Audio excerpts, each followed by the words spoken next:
You, the movie fans, where we bring you all the latest news in the world of movies, plus a little insight into what it all means. I'm your host today, Dom Chiota, and I'm so thankful for you to be a part of today's show. Okay, so my stream initially crashed. I guess I just didn't have the right setting on, but now we do, and I'm so excited for you guys. So we got a lot of things to talk about. Let me just go ahead and make sure everything is working correctly on my end so we can have such a successful show and bring that to you. So let's go ahead and reset that. Good. All right. So on today's show, we have a bunch of topics that we're going to talk about, right? So we're going to talk about the Flash bombing at the box office, which really sucks because the movie is so fun. I had such a good time. Also, Batman, the Brave and the Bold. We now have a director for that movie. We're going to talk about Elementals, the new Disney Pixar movie that opened this past weekend as well.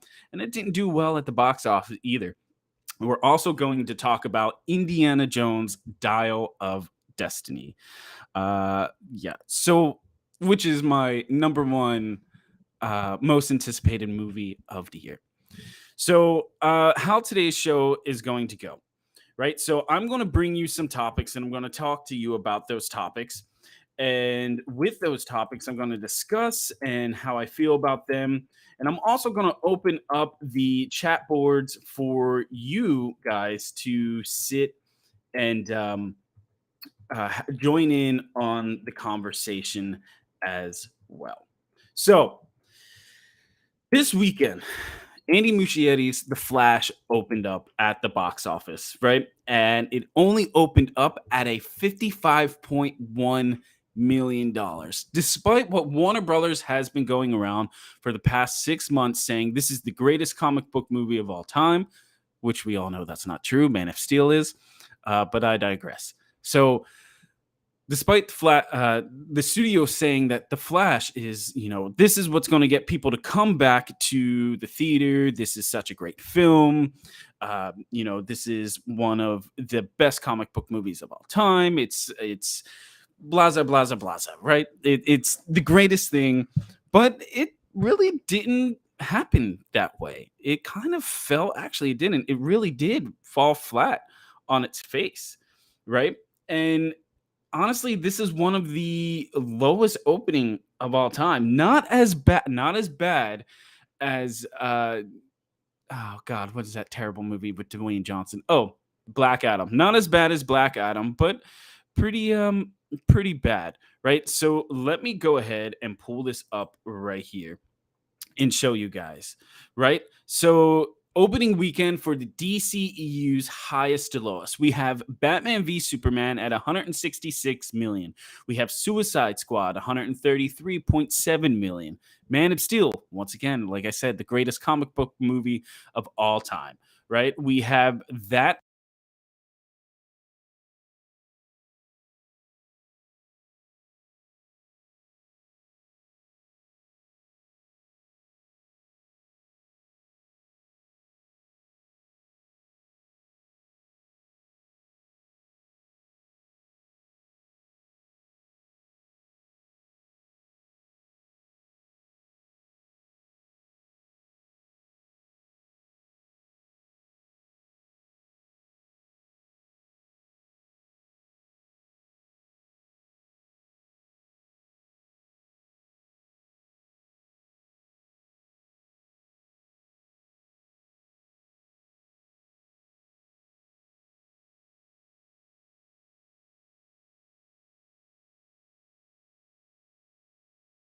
million.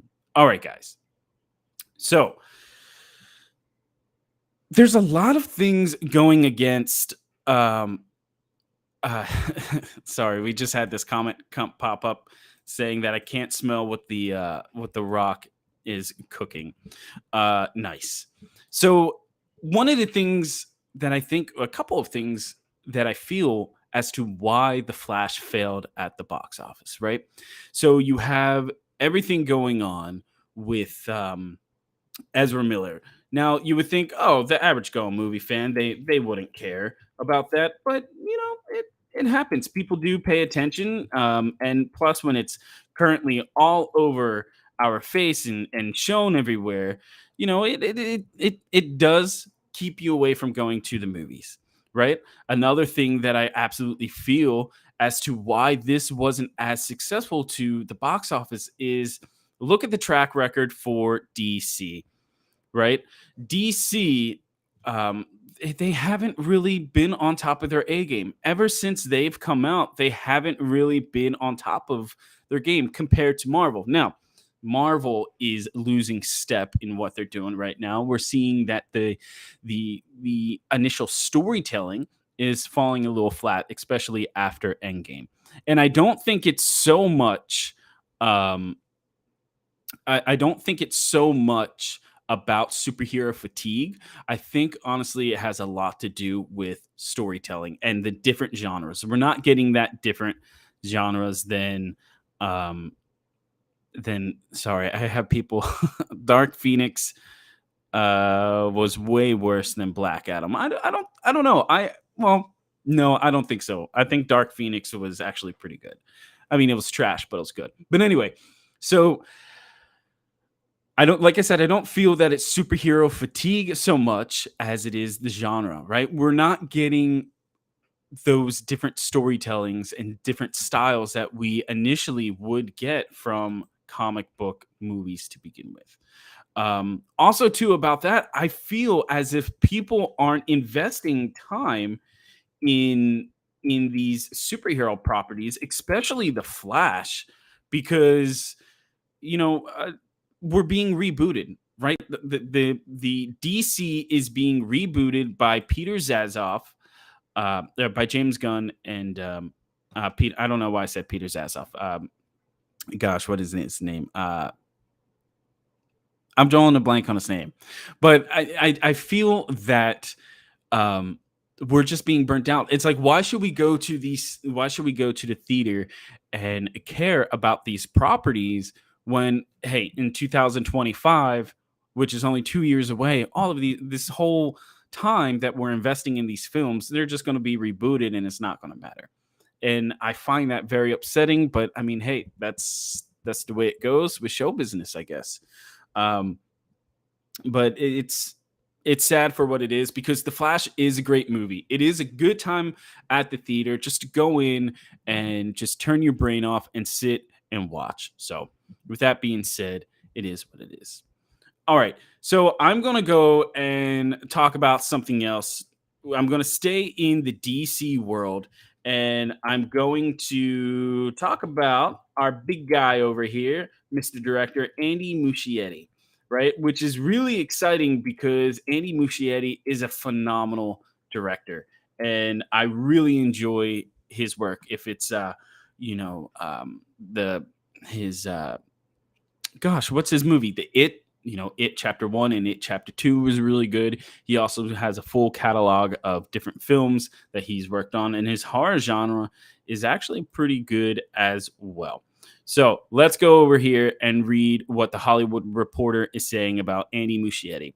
Ahead of the release of his superhero movie, The Flash, Muschietti has decided to keep his feet firmly in the land of DC. Muschietti finalized a deal to direct The Brave and the Bold, the feature project that will introduce a new big screen version of Batman, one that will fit into the expansive universe being developed by DC Studios head James Gunn and Peter Safran. And that is brought to us by The Hollywood Reporter. I'm excited about this, right?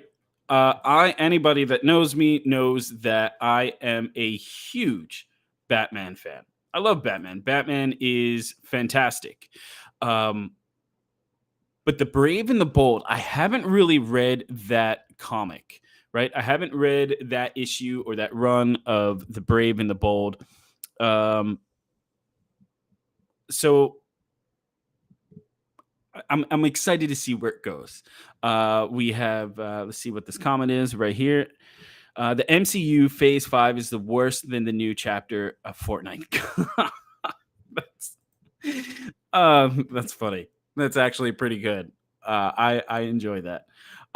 So Brave and the Bold, directed by Andy Muschietti. I'm really excited because that is, if anybody that doesn't know that storyline, Batman has a child with Talia al Ghul, right, which is Ra's al Ghul's daughter, and they have Damian Wayne, who takes up the mantle as the new Robin. I'm really excited about that. I don't know how I feel about Robin being brought to the big screen.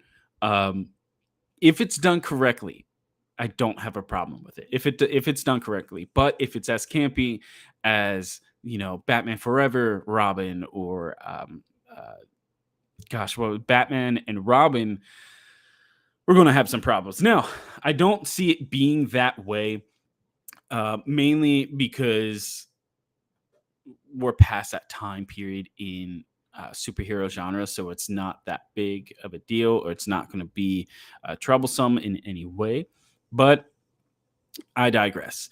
I'm looking to really sink my teeth into this run of Batman the Brave and the Bold. I remember Cartoon Network years ago had a version of Batman the Brave and the Bold. I mean, it was very childish, but um, Damian Wayne, as far as I know, um, wasn't part of the storytelling in that. But what do you guys think? Do you think Batman the Brave and the Bold is going to be good? Do you think that it's going to be confusing to the average movie going fan because we are now going to have another Batman on screen, right? So we had Ben Affleck, we had Robert Pattinson, we had Michael Keaton come back as Batman once again. And now we're going to have Robert Pattinson come back again as a Batman during this time that Batman the Brave and the Bold, because we have Matt Reeves, this franchise will be finishing up within the next 6 years. That's how I see it happening. Um, if that does happen, great. I really hope that happens because I really enjoy the Matt Reeves Batman franchise for what it is. So, Batman the Brave and the Bold, which will be brought to us in 2025, I believe, brought to us by Andy Muschietti. So, with that down, guys, let's go ahead and head into our next topic. And I know this is kind of moving a little fast. Normally, I have a whole crew with me, but that's okay. Today, it's just me, and that's all right. So, Disney is in a little bit of trouble, right? Especially with Bob Paycheck at the helm. Bob Paycheck is no longer the CEO of Disney. Now we have Uncle Bob Iger back in the seat here running Disney, which is good. So let's go ahead and bring up our next topic, which is Elemental. Over the weekend, Elemental collapsed at the domestic box office with a 29.5 million opening, by far the worst debut in Pixar's 28-year history. Even forgettable Pixar adventures like 2015's The Good Dinosaur at 39 million, 2020's Onward at 39 million, and last year's massive money loser Lightyear at 51 million managed to fill more seats in their opening weekends at the theater. And that is brought to us by Variety. Okay, look. From what I'm hearing, Elemental is a good movie. It's a good movie, right? People are the ones that are going out and seeing it, they are enjoying it. For those that I've talked to that have seen the movie, Disney fans, they said it's a good movie. It's not the best Pixar movie out there, and the themes in there it's okay, but you know, at the end of the day, it's a good movie. I find this very sad because when a Pixar movie came out, it was an event. People would rush out to the theater to watch a Pixar movie. It seemed like when Pixar was at the top of its game, they could do no wrong. Right? You got Toy Story, Toy Story 2, Toy Story 3, you have Wall-E, Ratatouille, and that's just some to name the few. And to name a few, those were good films, right? And now Pixar is not really doing it. I don't think it's the storytelling over at Pixar. I do believe it has to do a lot with Bob Paycheck being at the helm. So you had Soul that opened up. You had Red. You had what was that? What was his name? Luca, you had that Pixar movie open up. And when they were released, they were dropped on Disney Plus at the same day. So why would people run out to the theater and watch these Pixar films when they're subscribed to Disney Plus, knowing that they're going to be dropped there and they don't have to go waste money on it? I feel that has a lot to do with the box office failure of the Elementals. I also believe, right, why it's a box office failure is because Disney really didn't advertise this film. I really didn't see any advertisements for this film. It was like, oh, 2 weeks before this movie comes out, boom, it's all over the place. And I don't think that's a really good marketing tool if you're trying to get people in the seats to watch this film. So that's how I feel about that. I am looking forward to seeing this eventually, running out and checking it and seeing what it's like. I just haven't really had the time to go see this one, but it is what it is. Okay, so our next topic that we're going to talk about is my guy over here. My most anticipated movie of the year will be dropping on June 30th, and it's not, man, it makes me really nervous. It makes me extremely nervous because we're not hearing good things about Indiana Jones 5: The Dial of Destiny. This movie right now really isn't on track to be tracking that well. And that makes me extremely sad because I'm really looking forward to this movie. This was my number one most anticipated movie of the year, followed by The Flash. So those were my two big films. Oh God! This comment says that I only trust reviews from We Got This Covered. That's terrible. I wouldn't even trust that. So let me go over here real quick and pull this up. Indiana Jones: The Dial of Destiny, and we're going to look at the box office tracking for that right now. Let's go. Let's go to Deadline because Deadline's they're very good. All right. So let's skip this ad and we'll go to Deadline. So let me go over here and move this over so you guys can read what I'm reading. And bring this over here. Sorry about that, guys.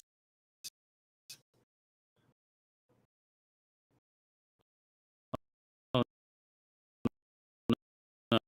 no, no, some of this here.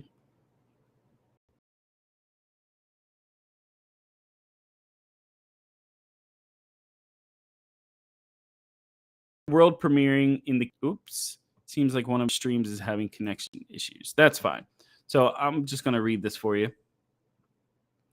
All right. In the wake of the review, I don't know why this keeps crashing, but that's fine. So I'll just read it right here for you guys. In the wake of world premiering at the Canes, the lackluster film reviews at a 50% Rotten Tomatoes. The Disney Lucasfilm Indiana Jones and the Dial of Destiny is currently looking at a 60 million plus domestic opening. The movie opens on June 3rd, heading into this conceivable 5-day play period, given that the Independence Day falls on a Tuesday.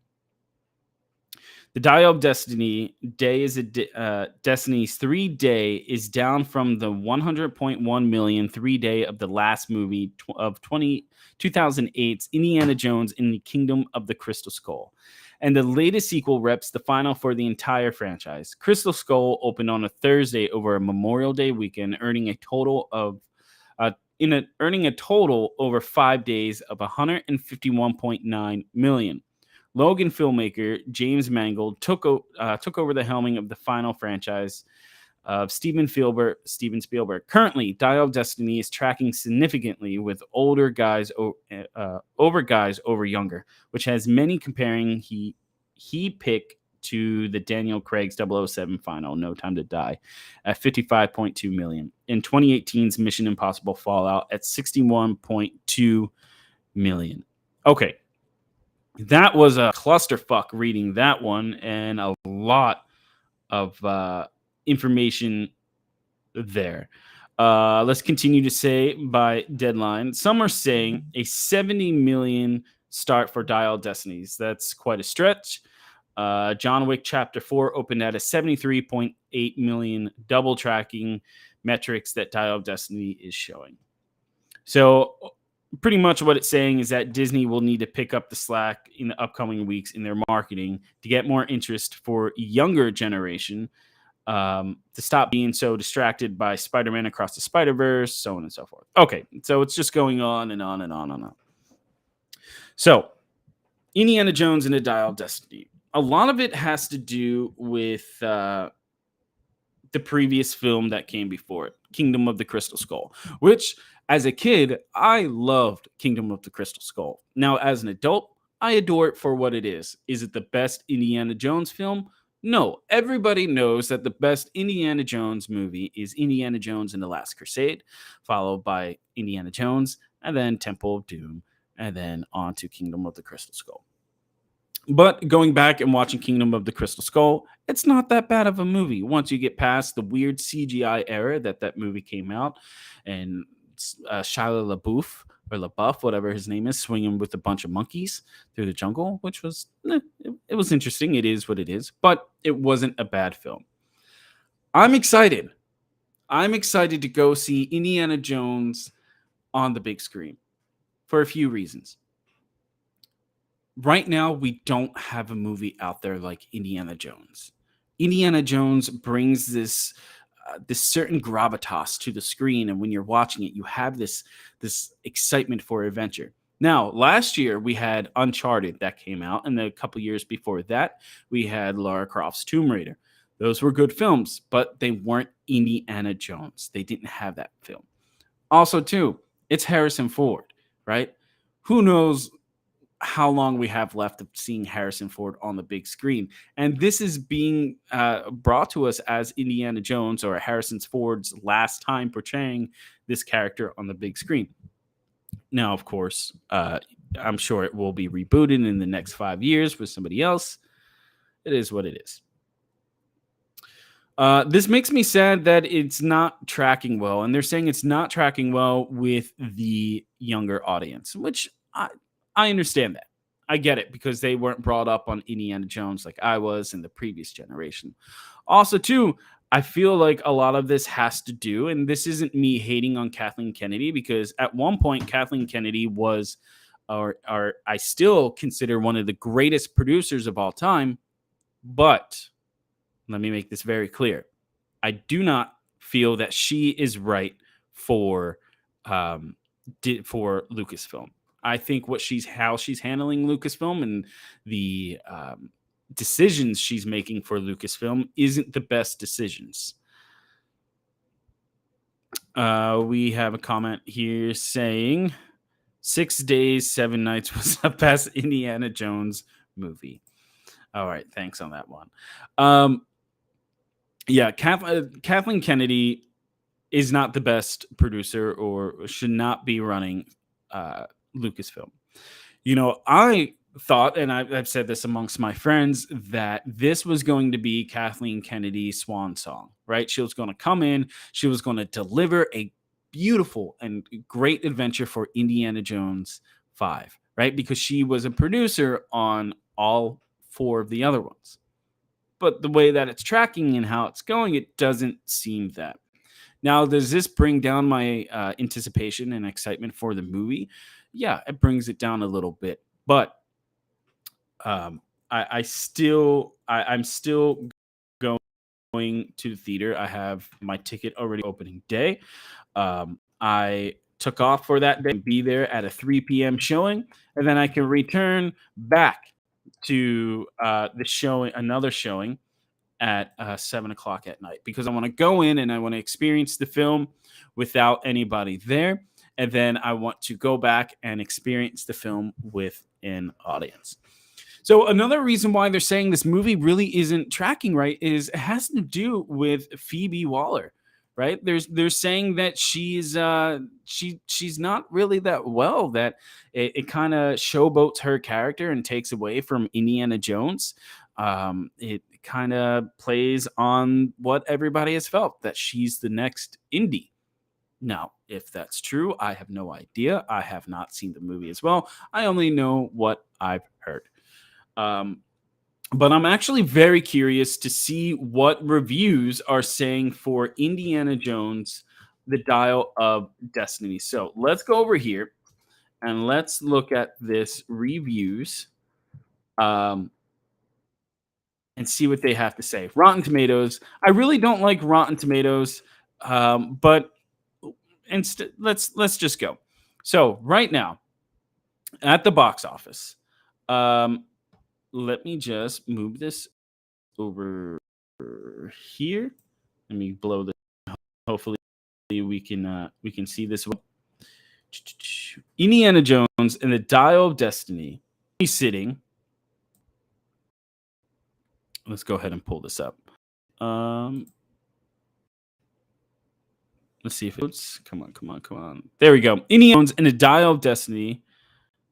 Oh, is currently sitting at a 56% on Rotten Tomatoes. Right, that is the critic score so far. And let's kind of go down and see what they have to say. Okay. So one of the reviews. Let's read one bad and one good. One bad, one good. Let's go back and forth. Right. So it says the only pass that Dial of Destiny is interested in plundering is the glory of its predecessors. Okay, I can see that. It says Mangold's steady direction doesn't quite live up to Spielberg's signature flair, but this is a solid entry in the franchise, solid enough to even inspire interest in future installments. See, that's good. I like that. That's really good. Let's go down here. Let's read more fresh. A film that feels like an at least sideways commentary on Hollywood age of IP recycling. There has been better Indiana Jones movie, but it's good to see one more romping send off for the character. That's good. I enjoy that. That's really good. Let's go ahead and read this other critic right here and see what they have to say. They gave it a rotten score. They said Indiana Jones and the Dial of Destiny fades into the sunset as a bloated greatest hits spectacle. Classic sidekicks make an appearance but play second fiddle to a wild goddaughter and her pint-sized accomplice.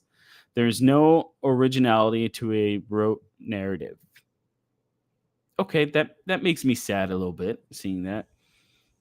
Let's read one more good, and then we'll go from there.